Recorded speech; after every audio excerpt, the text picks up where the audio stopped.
The democratically elected government of the Palestinian territories is Hamas, but the West regard Hamas as a terrorist organisation and have frozen aid to both Gaza and the West Bank.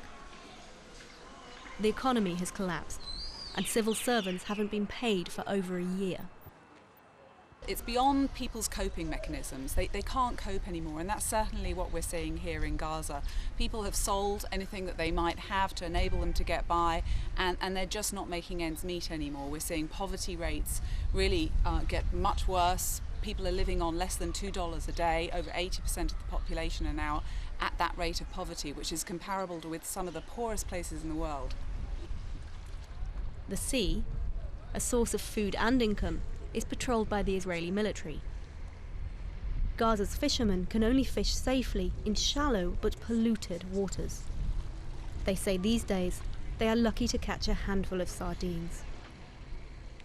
So mostly the boats don't bother to go out anymore. The land here is fertile, and Gaza used to have a thriving agriculture industry. But with the sealed borders, these farmers can't sell their crops.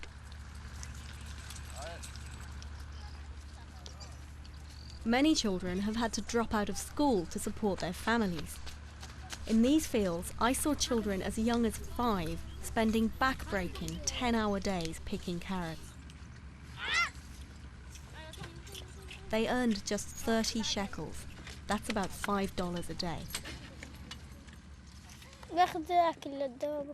We are very poor. We have no money. We have no money to buy bread. We can't even afford to buy a sack of flour. At Eid, I go to my uncle's. They gave me 5 shekels. I bought food with it. I didn't have enough to buy anything else. I don't have enough breath to say all these words. I get very tired. My head starts to ache from the sun. My hands get sore. I'm too tired to play. I just work.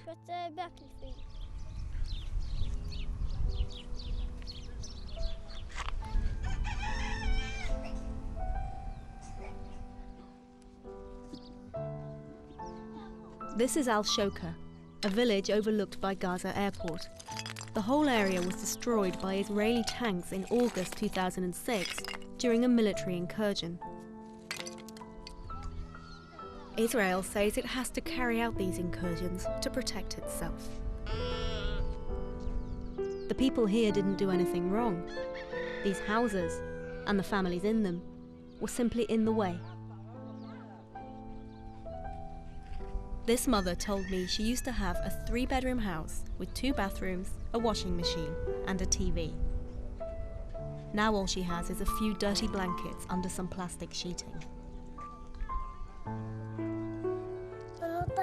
The bulldozers opened the barbed wire and they came to Al-Shoka. They told us to get outside. I was scared from the sound. It explodes. I left all the toys where the bulldozers were. They broke my toys. They are under the house.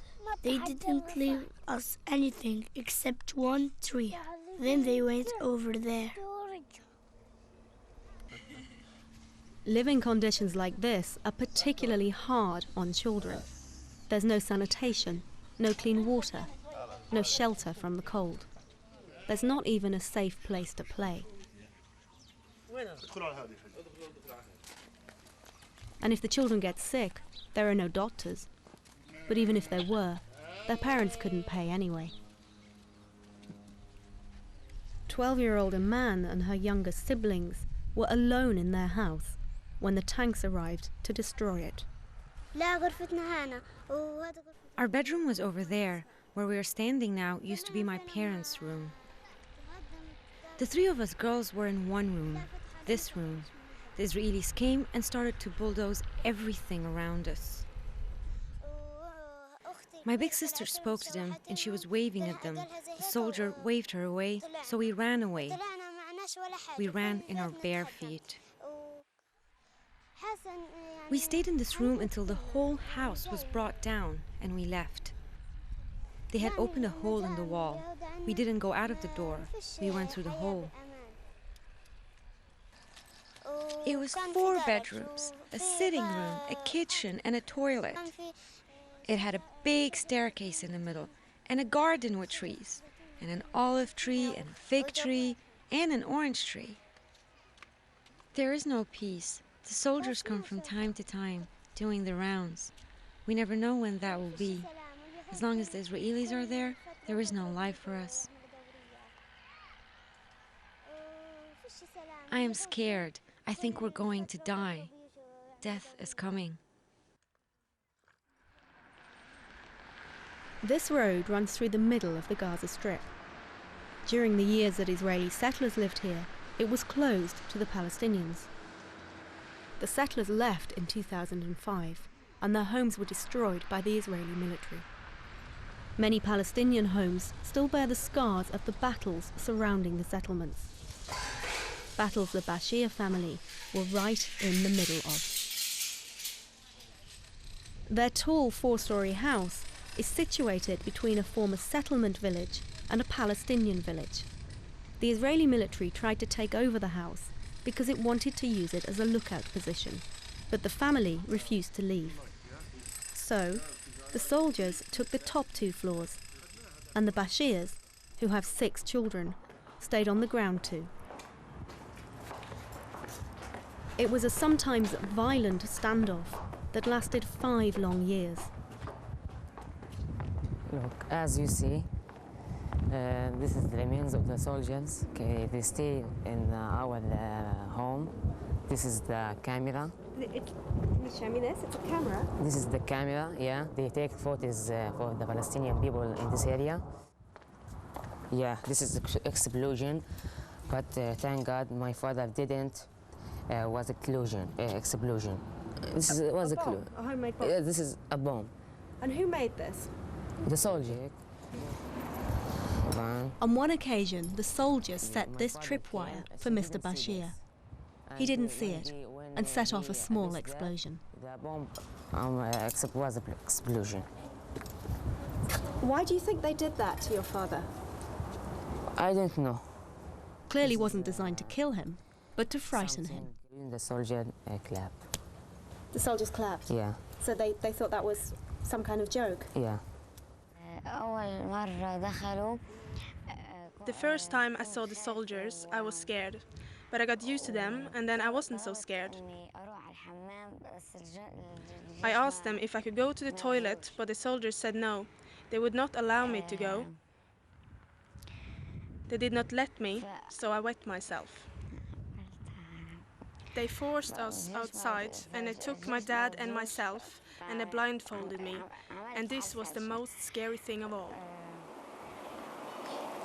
And how do you feel now this is over, now the soldiers have gone? I'm so happy now they have gone. Now I can go out whenever I like. At night and day, people can come and see us. I'm happy even my close friends can come visit me, and I can go to their houses. I mean, I'm happy, happy, happy.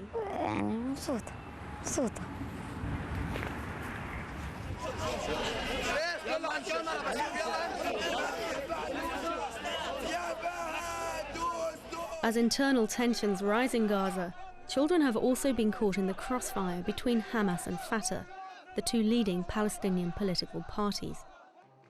In December 2006, 3 children were killed when their car was riddled with bullets in an apparent attack on their father, a senior Fatah intelligence official. Over 50 children have been killed in the past 3 months. And more than half of Gaza's children are thought to be suffering psychological damage as a result of trauma. Life is quite difficult. It's hard to move around. It's difficult to find safe places. Schools, kindergartens, places where children would normally play have all been affected by the incursions here. Children are not finding it easy to play, to interact with other children. There's a lot of impact for families and children.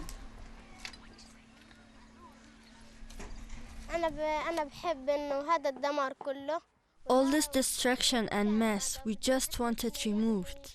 We want it back as it used to be before with all the trees.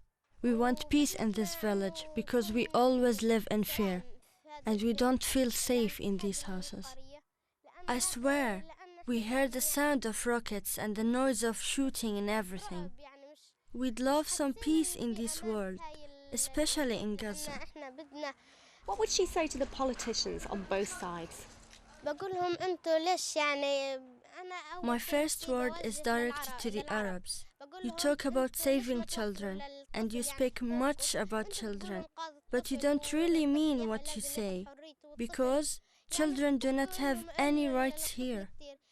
To Ehud Olmert, the Prime Minister of Israel, I say to him, why do you kill children who are innocent? I think it's because he and the Israelis are scared of children. This is because they think the children will grow up to be fighters. It's the opposite. I want to tell him the children aspire to be educated, go to the university, get PhDs. They want an education. They just want an education.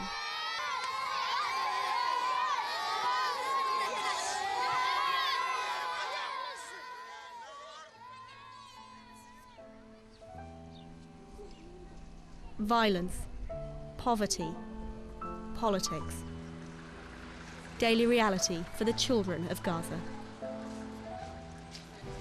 In Gaza, the population is estimated to be about 1.4 million, and over half of these people are children. Just think about what kind of impact that has in the longer term for a whole generation. It's got to be addressed, because it can't be spelling good news for the long term for Gaza or the wider situation. I really dream to be a journalist because when I get bigger, I'll describe the situation here. I'll tell everybody how we live, how we suffer. God willing, I would like to be a professor of chemistry at university. That's if I do not succeed in being a martyr. And when you become the first female president of Palestine, which I'm absolutely sure you're going to be, what are the first 3 things you're going to do? If I'm president, inshallah, I would first give children all their rights, so they don't have to live in the sadness and misery that we live in. Second, I would remove all this rubbish. I would not leave it the way it is now. I would see that there are municipalities that could clear the mess left behind by the Israelis. And third, I'll build a new country. Inshallah.